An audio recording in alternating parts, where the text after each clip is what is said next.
beloved Boss Mike Cervera.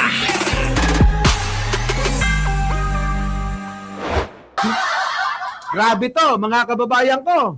Ito na ho yung isang kinatatakutan pa. Kung takot na kay Ramil Madriaga, aba mga kababayan ko dadagdag pa si Trillanes. Dahil inimbitan si Trillanes. Nako! Oh, Tingnan ng House Committee on Justice si dating Senador Antonio Trillanes report sa susunod na impeachment proceedings laban kay Vice I love President you Sara too. Duterte sa April 22. Sabi ni Senior Deputy Minority Leader Laila De Lima, mahalaga ang mga pahayag ni Trillanes dahil kabilang siya sa mga binanggit sa ikatlong impeachment complaint kaugnay sa mga umunoy hindi maipaliwanag na yaman ng bise. Ipinasabpi na rin ng komite ang Anti-Money Laundering Council para ilabas ang lahat ng bank transactions ni BP Duterte at ng kanyang asawang si Atty. Mans Carpio. eto na ho mga kababayan ang problema ni Sara. Sabi ko sa inyo kinadyot ng kamalasan mga kababayan. Paano na ngayon makakapagpakita nga naman si Sara Duterte? Makakaharap ho si Trillanes, Ramil Madriaga, at marami pang iba. Hindi na ho magpapakita. Kaya ho hanapin nyo na kung ano na talaga nangyari sa kanya. Ilang araw na hong nawawala Ilang araw na hong hindi nakakita si Sara Duterte. Wala na hong balita. Dati panay ho yung mga fake news na sinasabi. Pa-bloodbath pa Ang yabang-yabang Ngayon ho baka ho, duguan na alamin nyo, baka naliligo na sa sariling dugo si Sara Duterte. Yung ba yung sinasabi niyang bloodbath? Di ba? Tayo mahal natin yan kahit ganyan luka-luka yan. Kahit bobo yan.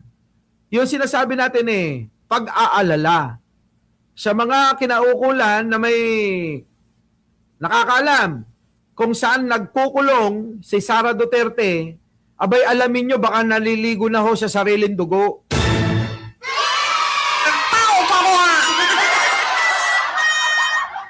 Di ba Sara de Guzman, sorry, may kasalanan ako dyan kay Sara de Guzman.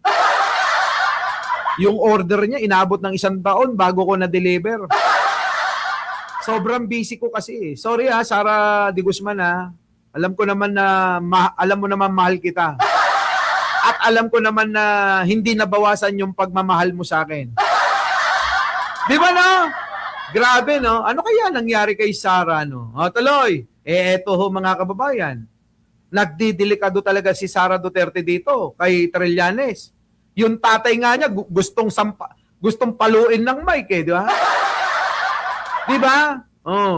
Thank you po At least sulit napakaganda Murang-mura, napakaganda mga kababayan ko. Totoo. Si Duterte nga pikon na pikon kay Trillanes, gustong hampasin ng mikropono. Si Sara Duterte pa kaya? Baka magulat kayo kay Sara, mag-super saiyan yan. Kung magkaharapan yan, baka lumipad si Sara na parang baboy. Super baboy! Talunin si Sentry, Sa sobrang gigil ni, Sara Duterte. Tatalunin gano'n, Shoo! Grabe. Di ba? Tuloy. Mula 2006 hanggang 2025, ang umano'y hindi pagdeklara ni Duterte ng lahat ng yaman sa kanyang Statement of Assets, Liabilities and Net Worth o SALN ang isa sa mga ipinunto sa impeachment complaints laban sa kanya. Kauna lang sinabi ng bise na pag-abuso sa kapangyarihan ang pagpasampina sa financial records nila ng kanyang asawa. Kita nyo, pang-aabuso? Samantalang kaming mga maliliit na negosyante, yung mga vendor, yung mga takatak, yung mga may maliliit na mga tindahan, abay, pinagmumulta kapag hindi kumuha ng business permit. Sara Duterte, alam mo ba yon? Hindi porke ikaw, Vice Presidente, anak ka ng putang inang Duterte, exempted ka.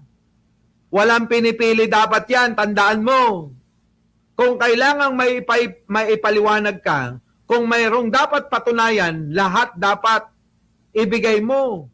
yung mga dapat na hinihingi, yung mga hinihingi para patotohanan na mali yung inaakusa sa'yo. Di ba mga kababayan ko? O, sige, tuloy.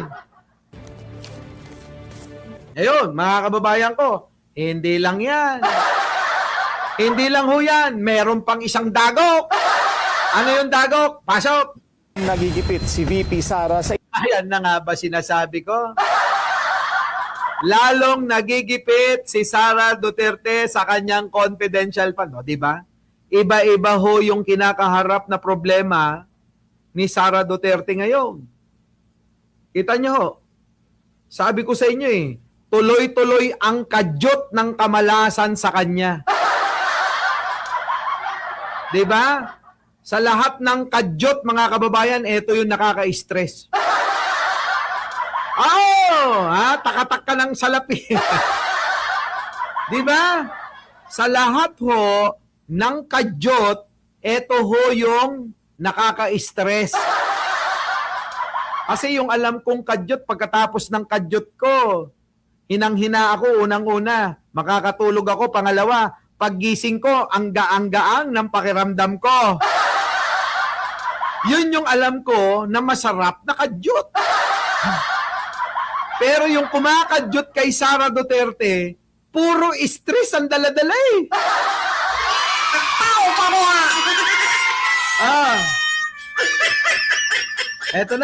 Eto na mga kababayan ko, pakinggan natin tong bagong problema na naman ni Sara Duterte. Pasok! lalong nagigipit si VP Sara sa impeachment matapos iutos ng COA na isauli ang nasa 70 milyong pisong confidential funds na nagastos umano ng walang sapat na dokumento.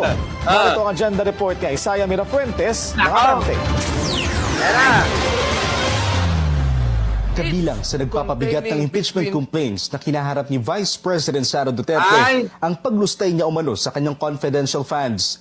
Sa nakaraang pagdinig ng House Justice Committee, pinagtibay ng COA ang Notice of Disallowance na inilabas nila noong 2024 laban sa bise. Inuutusan ng COA si VP Sara at dalawa niyang tauhan na isauli ang nasa 73.3 million pesos confidential funds sa kaban ng bayan. Kita niyo mga kababayan ko? Nakita niyo ho yan? Sa totoo lang ho mga kababayan, kung may disallowance ka sa iyong confidential fund, ibig sabihin, maliwanag na ho. Ako pwede ko na talaga sabihin magnanakaw si Sara. Magnanakaw si Sara, mga kababayan. Ang tanong ko rito, ibabalik ba yung 73.3 million na disallowance sa kanyang confidential fund? Ewan ko lang. Diba, Benji Bernardo? Ewan ko lang. Kung ibabalik niya yung pera na yan. Ako, hindi ako naniniwalang ibabalik na ito. Abay, rawot ito eh. Rawot ti kwarta eh. Oo, matakaw. Matakaw sa pera si Sara Duterte.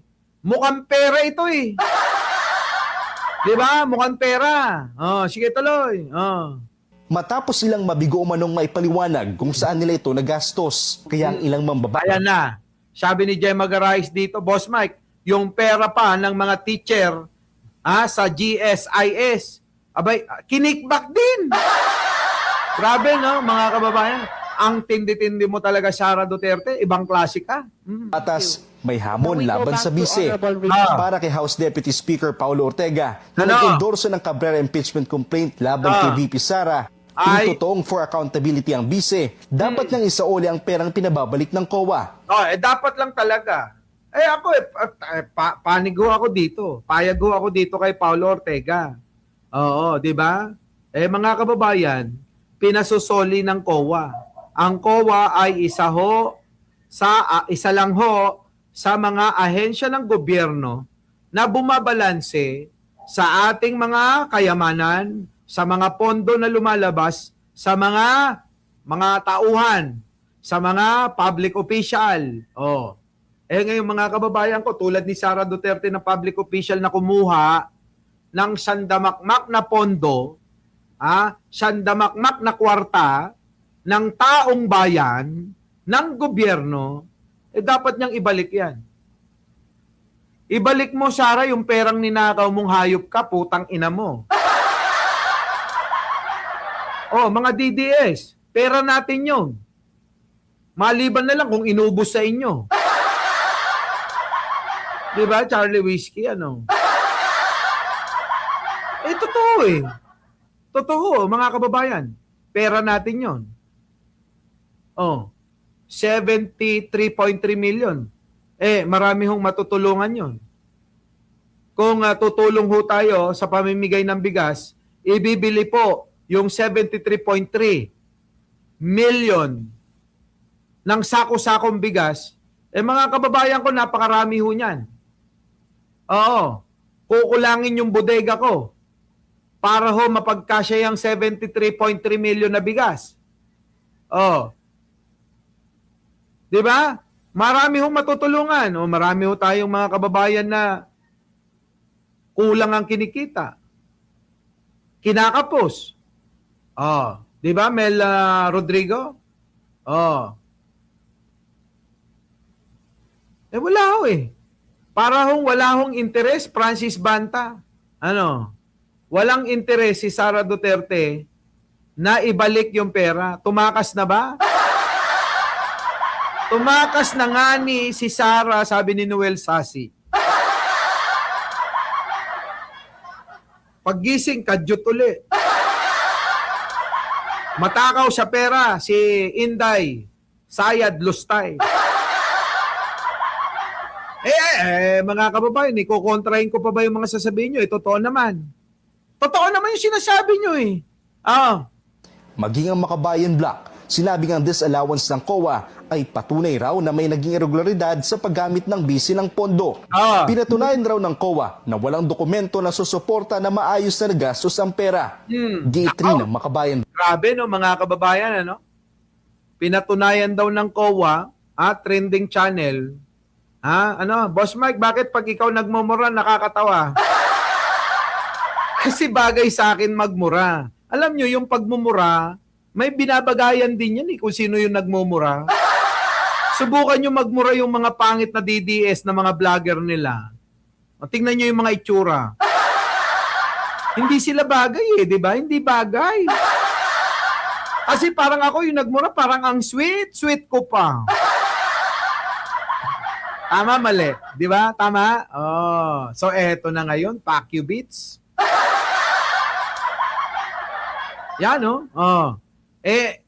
COA mismo nagsabi, ulitin natin, Maging ang Makabayan Block, sinabi ng disallowance ng COA ay patunay raw na may naging irregularidad sa paggamit ng bisi ng pondo. Correct. Sa sinabi ng COA na may disallowance, ibig sabihin, meron talagang nangyayaring irregularidad sa paggastos sa confidential fund ni Sara Duterte. Diba? Yan sabi ni Lea Lopez. Ayan, mga kababayan. Tama ka, Sir Mike. Sari-sari store lang pag asikaso ng permit. Pabalik-balik ka pa sa munisipyo. Tapos si Sara, okay lang? Si Sara hindi pwedeng mag-comply sa mga pangangailangan ng gobyerno tulad ng investigasyon dyan sa Kongreso? Ganon? Teka muna, unfair. Di ba, Leonora Brown? It's unfair. Di ba? Ito na, pasok. Josephine Barrios, Benji, mga late na kayo, mag-like nga kayo. Mag-like nga muna kayo. Kita nyo mga kababayan, 8 oras tayo dito. 8 oras yung panaginip ko. Hindi ko pa na ako ikwento yung bengbangan namin ng artista na asawa ng politiko. Hindi ko pa na ako ikwento yung kung paano si Sara Duterte ay nagtatago. 8 oras yung panaginip ko eh. Wala pa tayo sa kalahati. 1/4 pa lang eh.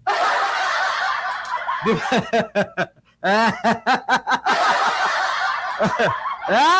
Ay, nako. Sige na, eto na.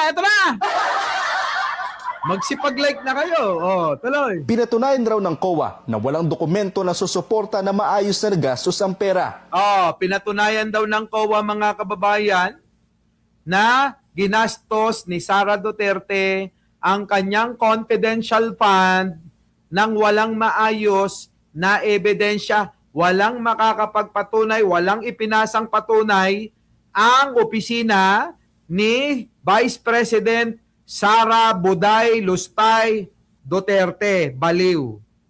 Oh, wala. Paano ngayon yan? Sasabihin ng mga DDS magaling si Sara Duterte. Di ba? Laging-lagi sinasabi, magaling si Sara Duterte. Yan talaga si Sara Duterte. Mahusay, matalino, mabait, makatao. Paano naging mahusay kung burara? Kita nyo, COA pa lang, laglag na. Mabait. Mabait kanino? Mabait sa inyo na mga nagtatanggol at naniniwala. Di ba, mga kababayan? Paano naging mabait kung nagnanakaw nga? Simplihan nyo, mga kababayan. Paano naging mabait ang isang tulad ni Sara Duterte kung nagnanakaw? Kita nyo? Gustong mang-agaw ng pwesto ng may pwesto ng iba.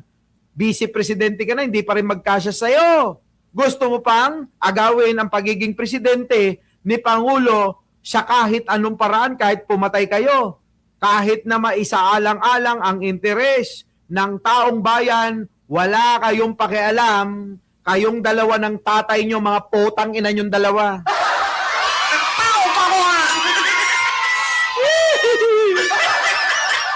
Diba?